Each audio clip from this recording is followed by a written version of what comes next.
1932 August నెలలో British ప్రధానమంత్రి రామ్ సే మెక్ Donald communal award ప్రకటన చేశాడు.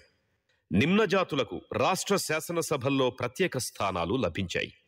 తమ వారి ప్రతినిధుల ఎన్నికకు 1 ఓటు, జనరల్ అభ్యర్థిని ఎన్నుకునేందుకు 1 ఓటు, నిమ్నజాతులకు 2 ఓట్లు వేసే హక్కు లభించింది. ఇది హైందవ సమాజంపై తప్పక ప్రభావం చూపిస్తుంది. నేను ఈ కమ్యూనల్ అవార్డును సమ్మతించను. హరిజనులు హిందూ సమాజంలో భాగం. వారిని వేరు చెయ్యొద్దు. హిందూ సమాజాన్ని నాశనం చెయ్యొద్దు. వెంటనే బ్రిటిష్ ప్రధానికి టెలిగ్రాములు నా నుంచి, కాంగ్రెస్ శ్రేణుల నుంచి పెద్ద ఎత్తున పంపండి.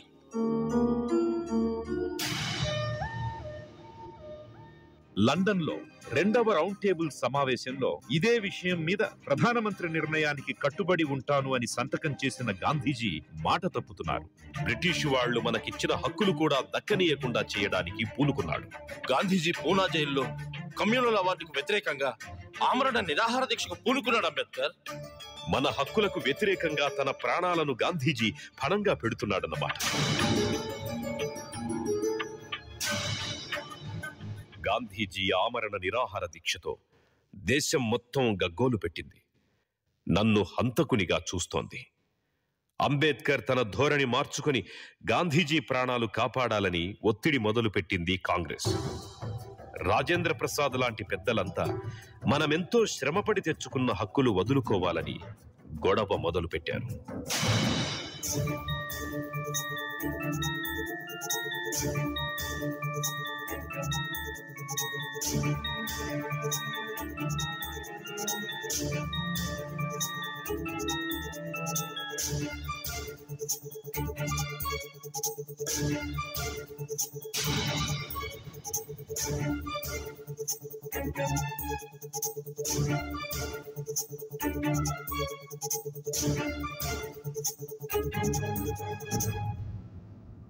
గాంధీజీ, మీరు మా పట్ల ఎప్పుడూ నిర్దయగానే ఉన్నారు.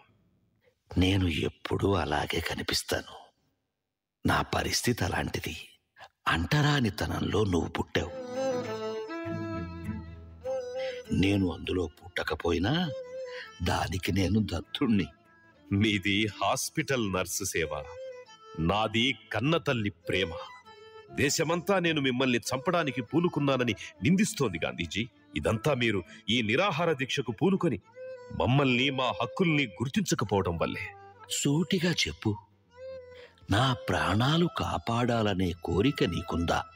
మీరే మా సమస్యను చేపడితే సరిపోతుంది కదా. నీ జాతికి వచ్చిన సౌకర్యాలు నువ్వు వదులుకోవని నాకు తెలుసు. మధ్య మార్గంగా సప్రు లాంటి నాయకులు చెప్పినట్లు ఇద్దరం రాజీ పడదాం. అణగారిన జాతుల ఒక్కొక్క సీటుకు 3 తక్కువ కాకుండా అభ్యర్థుల జాబితా తయారు చేయాలి. సవర్ణ హిందువులు, నిమ్న జాతులు కలిసి అందులో ఒకరిని ఎన్నుకుంటారు. సరేనా అంబేద్కర్?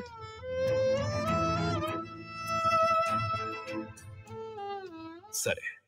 అయితే బ్రిటిష్ ప్రధానమంత్రి ఇచ్చిన దానికంటే మా వాళ్లకి ఎక్కువ సీట్లు కావాలి. ఈ అంశంపై రిఫరెండం 5 ఏళ్ల తర్వాత జరగాలి. ఈ కొద్ది కాలం ఎలా సరిపోతుంది గాంధీజీ? కనీసం 25 ఏళ్లైనా ఉండాలి.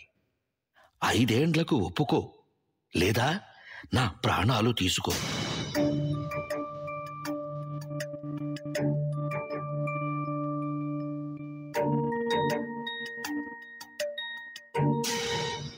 గాంధీ సతీమణి కస్తూర్బాజీ నన్ను బ్రతిమిలాడారు. కొడుకు రామ్దాస్ గాంధీ తన తండ్రి ప్రాణాలను కాపాడాలని, రెఫరెండంపై పట్టుపట్టవద్దని కన్నీళ్లతో వేడుకున్నాడు. అటు చూస్తే గాంధీజీ మూర్ఖంగా వ్యవహరిస్తున్నారు. ఆరోగ్యం క్షీణించింది. ఇటు నిమ్నజాతి హక్కులు, అటు గాంధీజీ ప్రాణం. ఆ పరిస్థితుల్లో 1932 సెప్టెంబర్ 24న పూనా ఎరవాడ జైల్లో గాంధీజీకి నాకు పూనా ఒప్పందం జరిగింది.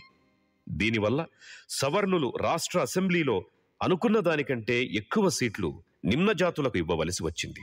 నిమ్న జాతులకు 2 ఓటు హక్కులు, సవర్ణ హిందువుల్ని ఎన్నుకునే అధికారం కోల్పోయారు.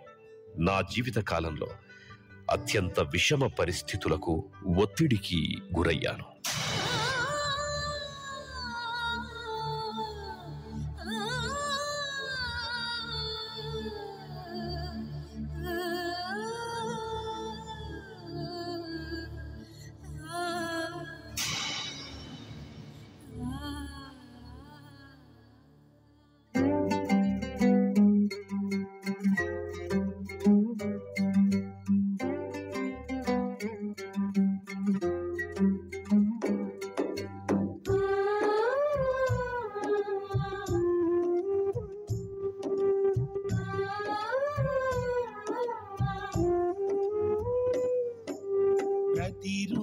ప్రతిరోజులాగానే ఆ రోజు వచ్చింది.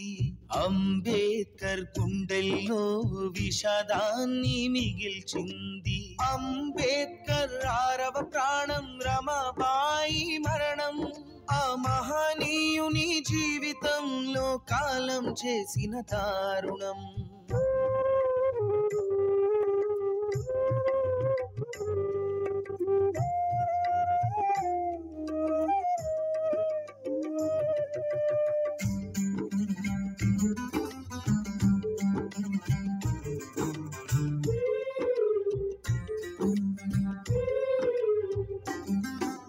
చిన్న వయసులో వచ్చింది, ఇంటికి దీపం అయ్యింది.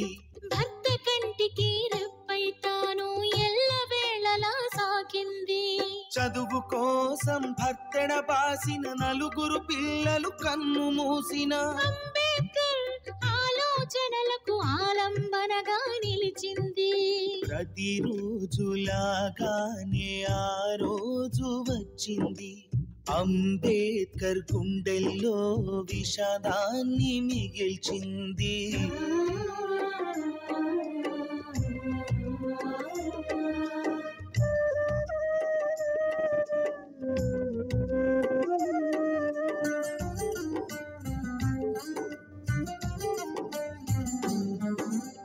ఆమె చేసిన త్యాగాలు, ఆమె చూపిన అనురాగాలు, అవిశ్రాంత పోరాట యోధునికి శక్తిని ఇచ్చే అన్నపానాలు. అతని నీడ తను కానే కాదు, ఆమె అతనికి సర్వస్వం. అంబేద్కర్ సహచరిగా ఎరగదామె ఏనాడు గర్వం. ప్రతిరోజులాగానే ఆ రోజు వచ్చింది. అంబేద్కర్ గుండెల్లో విషాదాన్ని మిగిల్చింది.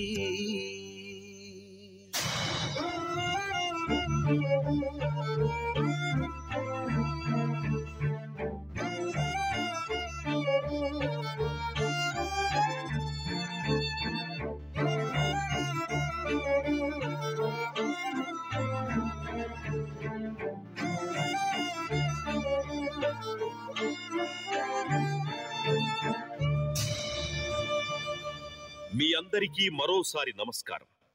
లాహోర్లో జాత్పాత్ తోడల్ మండల్ అనే కుల నిర్మూలన సంస్థ అని చెప్పుకునే సంస్థ ఉంది. అది సవర్ణ హిందువులు నిర్వహించే సంస్థ. నేను చెప్పిన విషయాలు నా పోరాటం వారిని బాగా ఆలోచింపజేశాయని, పంజాబ్లో స్వతంత్ర నిమ్న జాతుల నాయకులందరినీ తమ వార్షిక సమావేశానికి ఆహ్వానించి నా అధ్యక్షతన ఆ మహాసభలు నిర్వహించబూనుకున్నామని నా వెంటపడ్డారు. అధ్యక్షుణ్ణి అన్న తరువాత అధ్యక్షోపన్యాసం ఉంటుంది కదా, దానిని నేను ముందుగా పంపిస్తే దాన్ని ప్రచురించి సభకు వచ్చిన వారందరికీ అందజేస్తామని చెప్పారు. తీరా దానిని వాళ్లకు పంపాకే తెలిసింది వాళ్లకు దాన్ని ప్రచురించే దమ్ము, ధైర్యం లేవని. దానికి కొన్ని సవరణలతో మార్పులు చెయ్యాలని, అలా అయితేనే సభను పెట్టగలమని చివరకు తేల్చేశారు. మార్పులు కాదు కదా, నేను రాసిన దానిలో ఒక్క కామా కూడా మార్చను అని కుండ బద్దలు కొట్టినట్టు చెప్పారు. వాళ్ళు మహాసభను రద్దు చేసుకున్నారు. అప్పుడొచ్చిన ఆలోచనే నా అధ్యక్షోపన్యాసాన్ని కుల నిర్మూలన అనే పుస్తకంగా మరింత అభివృద్ధి చేసి ప్రచురించాలని. ఆ పని పూర్తి చేశాను. కంగారు పడకండి, ఆ పుస్తకాన్ని మొత్తం ఇక్కడ చెప్పడం లేదు. దాని సారాంశాన్ని మాత్రమే చెబుతాను, సావధానంగా వినండి. ఒక్క వాక్యంలో చెప్పాలంటే, కుల వ్యవస్థ ఏ మత నమ్మకాల మీద నిర్మించబడిందో ఆ మత నమ్మకాలను పూర్తిగా నాశనం చేస్తే గాని కులాన్ని నిర్మూలించడం సాధ్యం కాదు. ఇది నా సిద్ధాంతం. కులానికి మనువు అనేవాడు వర్ణాశ్రమ ధర్మాల పేరిట శూద్రులని, వాళ్లల్లో అట్టడుగు వర్గాల వారు నీచకులం వాళ్లని, అంటరాని వాళ్లని పేరు పెట్టి వాళ్లని ఎలా చూడాలో, ఎన్ని రకాలుగా హింసించాలో రాశాడు. దానికి ధర్మం అని పేరు పెట్టాడు. ఏమిటా ధర్మం? తెలిసి గాని తెలియక గాని అంటరాని వారిని తాకితే మహాపాపం కనుక వాళ్లను తాకకుండా ఉండాలంటే వాళ్లను గుర్తించడానికి చేతికి నల్లతాడు కట్టుకొని తిరగాలి. కష్టపడి వాళ్ళిచ్చిన నీచమైన పనులన్నీ చేసి కొన్ని సొమ్ములు కూడబెట్టుకున్నా వాటితో మనం మంచి గుడ్డలు కొనరాదు, కట్టుకోరాదు. గాంధీజీ పుట్టిన రాష్ట్రం గుజరాత్ అహ్మదాబాద్ జిల్లాలో జామా అనే గ్రామంలో బిందెలతో నీళ్లు తెచ్చుకుంటున్నారని మన ఆడపడుచులను తరిమి తరిమి కొట్టారు సవర్ణులు. అదే గ్రామంలో ఓ నిమ్నజాతి సోదరుడు బంధువులకు తన ఇంట్లో పెట్టిన విందు భోజనంలో నెయ్యి వడ్డించాడని తింటున్న వాళ్ల మీద దాడి చేసి అన్నంలో మన్ను పోశారు. అందినంత మందిని చితక్కొట్టారు. నిమ్నజాతి వాళ్లు నెయ్యి వేసుకొని అన్నం తింటే వాళ్లకి నామర్ద ఆట. ఈ రెండు ఘటనలు మన వాళ్ల చరిత్రలో చాలా చిన్నవి. కులం నచ్చిన పని చేసుకోనివ్వదు, నచ్చినట్టు బతకనివ్వదు. కుల వ్యవస్థ జాతిరీత్యా విభజించడం లేదు, ఒకే జాతిలోని ప్రజలను సాంఘికంగా విభజిస్తుంది. కుల వ్యవస్థ ప్రకృతి విరుద్ధమైన కృత్రిమ వ్యవస్థ. అలాంటి కులం పుట్టుక మీద ఆధారపడింది. వర్ణం అర్హతలను బట్టి ఆధారపడి ఉండేది. వర్ణాలు 4 అంటారు.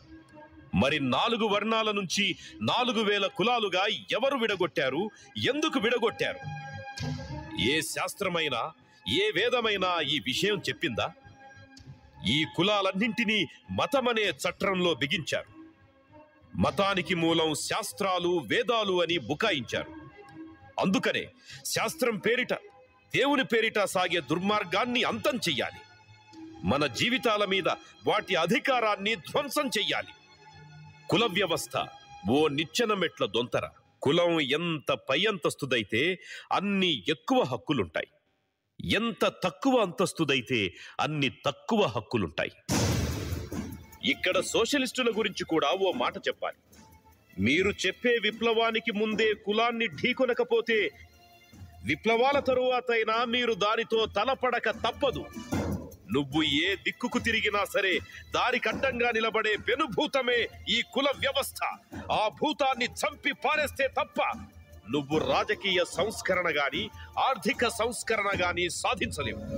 ఎందుకంటే కుల వ్యవస్థ శ్రమ విభజనే కాదు, శ్రామికుల విభజన కూడా. కులం అనేది కొన్ని మత విశ్వాసాల కారణంగా ఏర్పడిన వ్యవస్థ. మరి దానిని నిర్మూలించాలంటే శాస్త్రాలను, పురాణాలను అధికార చట్టం ద్వారా రద్దు చెయ్యాలి. మత ఆచారత్వాన్ని రద్దు చెయ్యాలి. ఏ కులపోడైనా మతాచార్యుడయ్యే అవకాశం ఉండాలి. అందుకు గవర్నమెంటే పర్మిట్లు ఇవ్వాలి. వారు ప్రభుత్వానికి విధేయుడై ఉండాలి, ప్రభుత్వం ప్రజలకు విధేయంగా ఉండాలి. కులాన్ని నిర్మూలించడం అంటే భౌతికపరమైన అడ్డంకిని తొలగించడం కాదు, మన భావాల్లో మార్పులు సాధించడం. కుల నిర్మూలనకు వర్ణాంతర వివాహాలు ఒక పద్ధతి. మన్నించాలి.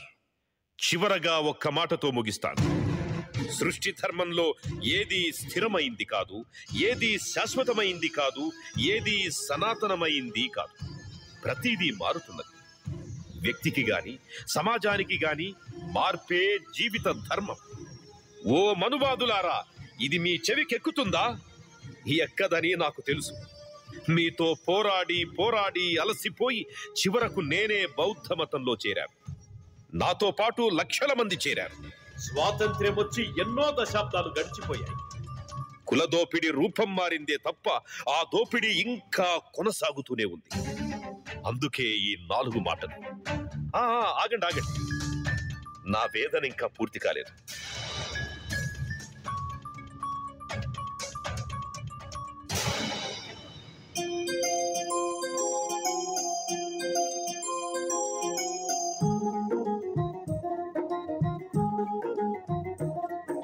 స్వాతంత్రం సిద్ధించాక పాలన ఎట్లా సాగాలి, అందుకు తగిన రాజ్యాంగం తప్పక మనకు కావాలి. స్వాతంత్రం సిద్ధించాక పాలన ఎట్లా సాగాలి, అందుకు తగిన రాజ్యాంగం తప్పక మనకు కావాలి.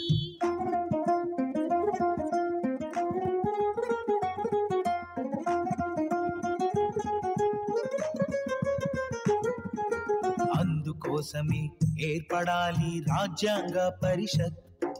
రాష్ట్రాలు అసెంబ్లీలే ఎన్నుకోవాలి దానిని. మహారాష్ట్రలో అంబేద్కర్కు అడ్డుపడింది కాంగ్రెస్. బెంగాల్ ముస్లిం లీగు సాయంతో అంబేద్కరు చేరను పరిషత్. స్వాతంత్రం సిద్ధించాక పాలన ఎట్లా సాగాలి, అందుకు తగిన రాజ్యాంగం తప్పక మనకు కావాలి.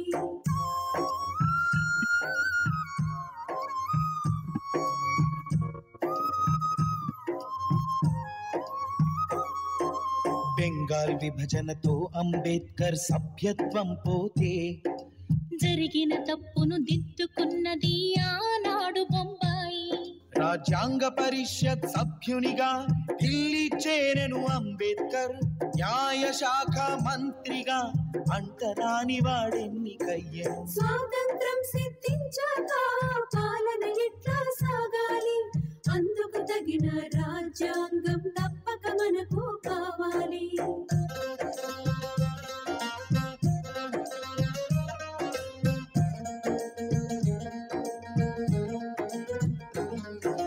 పేరుకు ఏడుగురున్నా గాని ఒక్కరిపైనే పెనుభారం. రాజ్యాంగాన్ని రచయిస్తూ మరిచిపోయెను నిద్రాహారం. 5 నెలల్లో పూర్తి చేశాడు భారత రాజ్యాంగం. అంటరాని వాడధ్యక్షతలో భారత రాజ్యాంగం. స్వాతంత్రం సిద్ధించాక పాలన ఎట్లా సాగాలి, అందుకు తగిన రాజ్యాంగం తప్పక మనకు కావాలి.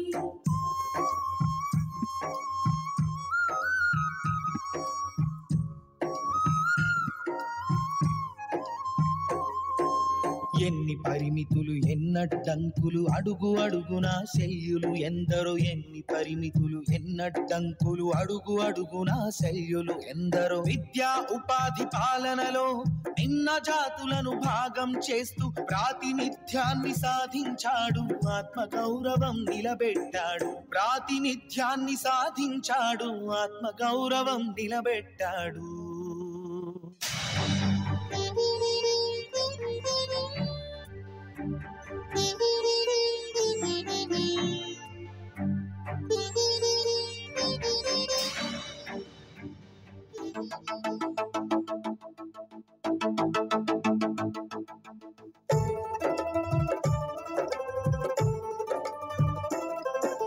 మాతృదేవతని పలుకులగాని ఇవ్వరు ఆమెకు ఆస్తిలో హక్కు.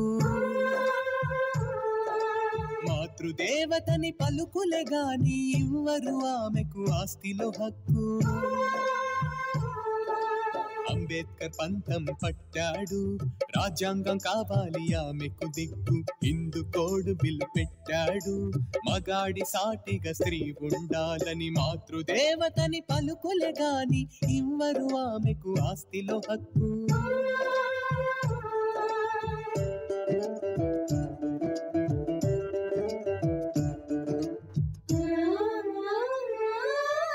ఎంతో హేళన చేశారు, ఎంతగానో బెదిరించారు. ప్రభుత్వం పారిపోయింది, చట్టం కాస్త వీగిపోయింది. అతివకు జరిగిన ద్రోహంతో మంత్రి పదవి వదిలేశాడు.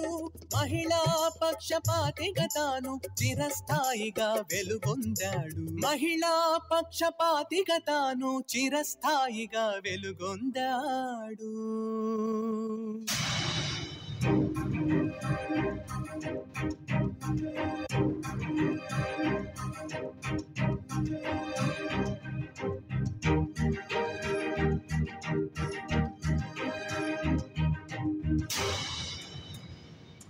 నా కృషి వల్ల, జరిగిన పోరాటాల వల్ల నిమ్న జాతులలో కొందరికి, అది చదువుకున్న వారికి మేలు జరిగింది. మరి గ్రామాలలో ఉన్న కోట్లాది మంది పేదలకి, నిరక్షరాస్యులకి ఏం లాభం జరుగుతోంది? దారిద్ర్యం దుర్మార్గమైనది. అది మన ఆత్మగౌరవాన్ని, అభిమానాన్ని, ఆలోచనా శక్తిని, మర్యాదను మంటగలుపుతుంది. దేశానికి స్వతంత్ర్యం వచ్చి ఎన్నో దశాబ్దాలు గడిచిపోయాయి. ఇంకా కోట్లాది మంది పట్టెడు మెతుకులు లేక, మూరెడు గుడ్డ లేక అల్లాడిపోతున్నారు. ఇలాంటి దేశం కోసమేనా మనమంతా కలలు కన్నది? నేనానాడే స్పష్టంగా రాశాను. సాంఘిక సమానత్వం కోసం కుల నిర్మూలన, ఆర్థిక సమానత్వం కోసం భారీ పరిశ్రమలన్నీ జాతీయం చెయ్యాలి, నిరుద్యోగాన్ని రూపుమాపాలి, వ్యవసాయం ఉమ్మడి వ్యవసాయ క్షేత్రాలలో ప్రభుత్వమే పరిశ్రమగా నిర్వహించాలని. అప్పుడే అందరికీ అన్ని సమాన అవకాశాలు కులం పేరుతోనో మతం పేరుతోనో నిరాకరించే పరిస్థితులు పోతాయని. అలా జరిగిన నాడు రిజర్వేషన్లు అక్కర్లేదని చెప్పారు. కానీ ఏం జరుగుతోంది? రిజర్వేషన్లంటూ మనల్ని ఆడిపోసుకోవడమే తప్ప అసలు గవర్నమెంట్ కొలువులు ఎక్కడున్నాయి? లక్షల్లో బ్యాక్లాగ్ పోస్టులున్నా వాటిని నింపరు. ఇక పెరిగిపోతున్న ప్రైవేటు రంగంలో అసలు మన ప్రాతినిధ్యమే లేకుండా చేస్తున్నారు. ప్రైవేటు వాళ్లకి భూములు ఇస్తున్నాం, కరెంట్ ఇస్తున్నాం, రోడ్లు ఇస్తున్నాం, పన్నులు లేకుండా చేస్తున్నాం. ఇంతగా ప్రభుత్వం చేస్తే వాళ్ళు రాజ్యాంగ హక్కుగా ఉన్న రిజర్వేషన్లు మాత్రం అమలు చేయరు. ఎంతకాలం మనల్ని సామాజికంగా, ఆర్థికంగా సమానత్వానికి దూరం చేస్తారో అంతకాలం మన రాజకీయాలు, మన ప్రజాస్వామ్యం ప్రమాదంలో పడిపోతాయి. వివక్షత, అణచివేత అలాగే కొనసాగిస్తే ఆ అసమాన సమాజాన్ని అణగారిన వర్గాలు తప్పకుండా కూల్చేస్తాయి. అందుకనే ప్రైవేటు రంగంలో కూడా రాజ్యాంగం ప్రకారం మన ప్రాతినిధ్యం లెక్క ప్రకారం అమలు కావాల్సిందే. దేశాభివృద్ధిలో పరిశ్రమలు, ప్రభుత్వ రంగం కీలకం. అవి నడవాలి అంటే కార్మికులు మరింత కీలకం. 14 గంటల గొడ్డు చాకిరీ చేసే కార్మికులకు 8 గంటల పనిదినం, యూనియన్లు పెట్టుకునే హక్కు, వాటికి చట్టబద్ధత, కనీస వేతనాలు, ప్రావిడెంట్ ఫండ్, ఆరోగ్యం, మాతా శిశు సంరక్షణ, ప్రసూతి సెలవుల్లాంటి 40 చట్టాలు కార్మికుల రక్షణ, సంక్షేమం కోసం అమల్లోకి తెచ్చారు. వాటన్నింటినీ ఈరోజు తీసేస్తున్నారు. యూనియన్లకున్న రక్షణలను మార్చేశారు. 12 గంటల పని చట్టబద్ధంగా రుద్దుతున్నారు. సంప్రదింపుల చట్టాన్ని రద్దు చేశారు. వేతనం హక్కుగా కాకుండా చేస్తున్నారు. ఉద్యోగ భద్రత లేదు. రకరకాల పేర్లతో కార్మికుల్ని విడగొట్టి యజమానుల దయాదాక్షిణ్యాలకు వదిలేస్తున్నారు. వేల కోట్ల రూపాయల ప్రజాధనం విగ్రహాలకు ఖర్చు పెట్టి నిరుపయోగంగా జాతికి అంకితం చేస్తూ దేశాభివృద్ధికి వెన్నెముక లాంటి ప్రభుత్వ రంగాన్ని, లక్షల కోట్ల దేశ సంపదను కారు చౌకగా తమ అస్మదీయులకు తెగనమ్ముతున్నారు. నా దేశం ఎటువైపు వెళుతుందో అని భయమేస్తుంది. వ్యవసాయ కార్మికుడు, పారిశ్రామిక కార్మికుడు, క్యాజువల్ లేబర్ అనే తేడా లేకుండా అందరినీ సమాన దృష్టితో చూడాలి. ఆహారం, ఇల్లు, ఆరోగ్యం, విద్య, కుటుంబం, విశ్రాంతి, వినోదం, వికాసం, భద్రత అన్నింటా ఉన్నతమైన జీవన ప్రమాణాలతో వేతనాలు శాస్త్రీయంగా అమలు చేయాలి. భూమి మీద ఎవ్వరికీ హక్కుండకూడదు. అలాగే భూమి లేని వాడంటూ ఎవ్వరూ ఉండకూడదు. రత్నగిరి, సతారా, నాసిక్ ప్రాంతాలలో ఖోటీ పద్ధతికి వ్యతిరేకంగా ఎన్నో రైతాంగ పోరాటాలు సాగించి ఎన్నో విజయాలు సాధించాం. నేడు వ్యవసాయం గిట్టుబాటు కాక, సరైన రేటు రాక అప్పుల పాలై లక్షల మంది అన్నదాతలు ఆత్మహత్యలు చేసుకుంటున్నారు. రైతుల్ని, వారి బ్రతుకుల్ని నల్ల చట్టాల ద్వారా గుత్త పెట్టుబడిదారులకు బలి చేస్తున్నారు. ఇదా రైతు రాజ్యం? ఇన్ని దశాబ్దాలు గడిచినా ఇప్పటికీ బీసీలకు రాజ్యాంగబద్ధ రిజర్వేషన్లు ఇంకా దక్కలేదు. విద్యాపరంగా, సాంఘిక పరంగా ఏ కులాలు ఎవరెవరు వెనుకబడ్డారో లెక్కలు తేల్చాలి. విద్యలో, ఉద్యోగాల్లో ఆర్థిక, రాజకీయపరమైన ప్రవేశాన్ని, భద్రతను కల్పించాలి. బీసీ జనాభా ప్రాతిపదికపై అన్ని రాజ్యాంగ రక్షణలు వారు పొందాల్సిందే. సమాజంలో సగం మంది మహిళలు. వారికి పురుషులతో సమంగా పెళ్లి, విడాకులు, వారసత్వపు ఆస్తి హక్కు ఉండాలి. వాళ్లు మైనర్లుగా ఉన్నప్పుడు సంరక్షణ కోసం విప్లవాత్మకమైన హిందూ కోడ్ చట్టం కోసం పార్లమెంటులో పోరాడారు. ఆధిపత్య అహంకార మనువాద వర్గాలు ఆ బిల్లును ఓడించాయి. నేను కేంద్ర మంత్రి పదవికి రాజీనామా చేసి చట్టసభల్లోనూ బయట విశాల ప్రపంచంలో ఎడతెరిపిలేని నా పోరాటాల ఫలితంగా సమగ్ర చట్ట రూపేణా కాకుండా మినహాయింపులతో ముక్కలు ముక్కలుగా చట్టాలు తెచ్చారు. 33% రిజర్వేషన్లు అంటూ మాటలు చెప్పడమే తప్ప వీళ్లకు చట్టం చెయ్యడానికి అనేక దశాబ్దాలు గడిచిపోయాయి. ఈ చట్టాన్ని అమలు చేయడానికి ఇంకెన్ని దశాబ్దాలు పడుతుందో వేచి చూడాలి. పాలనలోనూ విధాన నిర్ణయాలు చేయడంలోనూ మహిళలను రానియకుండా అణచివేస్తున్నారు. ఎక్కడ చూసినా అత్యాచారాలు, అఘాయిత్యాలు, అణచివేతలు. ఏటికేడు పెరగడమే తప్ప తగ్గింది లేదు. ఎంతకాలం ఇలా? కేవలం నిమ్న జాతుల ప్రతినిధిగా నన్ను మార్చేసి దేశం మొత్తం గురించి నేను కన్న కలల్ని, వేసిన ప్రణాళికల్ని, చేసిన ప్రతిపాదనల్ని కాలగర్భంలో కలిపేశాను. నేనేనాడు నా బొమ్మలు పెట్టాలని కోరుకోలేదు. అందరికీ ఇంత అన్నం పెట్టాలని కోరుకున్నాను. నా జయంతులు, వర్ధంతులు అంటూ 2 రోజులు జరిపేసి 363 రోజులు అణగారిన వర్గాలను మరచిపోతున్నారు. ఈ దేశంలో పట్టభద్రులకి, ఆస్తులుండి ట్యాక్స్ పే చేసే వారికి, ఆధిపత్య వర్గాలకు మాత్రమే ఓటు ఉండాలి అన్నారు. ఈ అహంకార వర్గాలకు వ్యతిరేకంగా పోరాడి వయోజనులందరికీ ఓటు హక్కును సాధించారు. ఒక మనిషికి ఒక ఓటు, అది ఉండబట్టే మనలను మనుషులుగా చూస్తున్నారు. కొన్నైనా ఫలాలను అందిస్తున్నారు. 5 ఏళ్లకొక్కసారైనా పలకరిస్తున్నారు. అలాంటి పవిత్రమైన ఓటును మీరమ్ముకుంటే బానిసత్వం, దానిని నమ్ముకుంటే అధికారం. నేను కోరుకున్నది కుల నిర్మూలన మాత్రమే కాదు, రాజ్యాధికారం కూడా. అందుకు 85% ఉన్న బహుజనులంతా ఏకం కావాలి. మైకులు, పేపర్లు, టీవీలు ఎక్కడ చూసినా నా పేరే కనిపిస్తుంది. రాజ్యాంగం రాశాడు, అంటరానితనంపై పోరాడాడు అని. అది విని విని విసుగెత్తి మీ దగ్గరకొచ్చాను ప్రజలారా. రాజ్యాంగం అంటే మనువాదం కాదు. రాజ్యాంగం అంటే అందరికీ సమాన అవకాశాలు, అందరికీ సమాన గౌరవాలు, విద్య, వైద్యం, ఉపాధికి రక్షణ, భావ ప్రకటన స్వేచ్ఛ, జీవించే హక్కు, సంఘ స్వేచ్ఛ, ఒక మనిషికి ఒక ఓటు. రాజ్యాంగం ముందు అందరూ సమానమే. ఆశ్రిత పక్షపాతానికి, అవినీతికి తావులేని స్వచ్ఛమైన పరిపాలన. విశ్వాసాలు వ్యక్తిగతాలు. పాలనలో మతానికి స్థానం లేదు. అన్ని మతాలకు సమాన దూరంలో ఉండాలి. కులం పేర, మతం పేర ఆధిపత్యానికి తావివ్వనిదే ఈ రాజ్యాంగం. భిన్నత్వంలో ఏకత్వమే రాజ్యాంగ స్ఫూర్తి. మతపరంగా, భాషాపరంగా ఎవరైతే మైనారిటీలుగా ఉన్నారో వారు ఎంత స్వేచ్ఛగా, భద్రతగా ఉంటారో అదే ప్రజాస్వామ్యానికి నిజమైన కొలత, ప్రమాణం. ఈరోజు ముస్లింలు, క్రైస్తవులు, బౌద్ధులు, సిక్కులు ఎవరైనా కానివ్వండి, వివక్షతతో మగ్గిపోతున్నామని భయపడిపోతున్నారు. తమ బతుకులు ఏమవుతాయోనని తల్లడిల్లిపోతున్నారు. రాజ్యాంగం ఇచ్చిన మత స్వేచ్ఛ వారికి ఉరితాడు అవుతున్నదేమోనని వణికిపోతున్నారు. వారిని మనం భారతీయులుగా చూడాలి, గౌరవించాలి. ఆ రోజుల్లో ఒక దేశభక్తి గేయం విశేషంగా ప్రచారంలో ఉంది. హిందూ, ముస్లిం, సిక్కు, ఇసాయి, భారతమాతకు 4 సిపాయి అన్న పాట గుర్తుకొస్తోంది. ఇది భారతీయతంటే.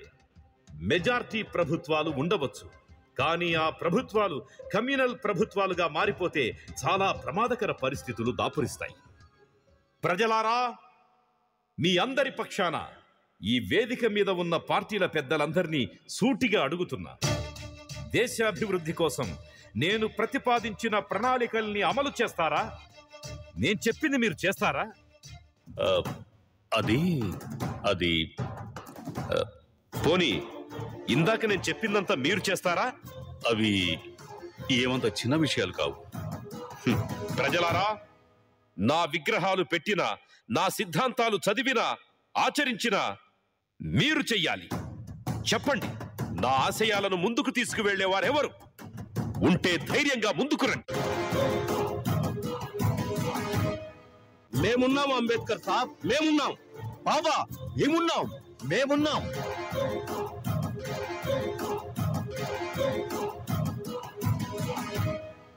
ఇప్పుడు చెప్పండి, రాజ్యాంగం రాసి నిమ్న జాతులకు రిజర్వేషన్లు కల్పించడమేనా నేను చేసింది? లేదు బాబా, ఇన్నాళ్ళు మేము అదే భావనలో ఉన్నాం. మమ్మల్ని క్షమించండి. ఈ దేశం కోసం మీరు ఎంతో చేశారు. మీరు ఈ సువిశాల భారత జాతికి ముద్దు బిడ్డ.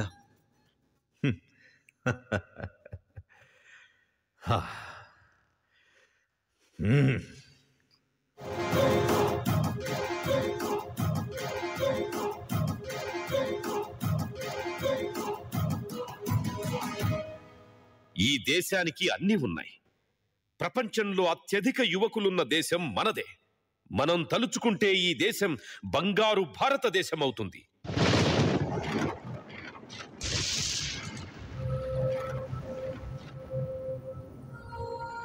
అంబేద్కర్ ఆశయాలు వర్ధిల్లాలి, వర్ధిల్లాలి. అంబేద్కర్ ఆశయాలు వర్ధిల్లాలి, వర్ధిల్లాలి. అంబేద్కర్ ఆశయాలు సాధిస్తాం, సాధిస్తాం. అంబేద్కర్ ఆశయాలు సాధిస్తాం, సాధిస్తాం.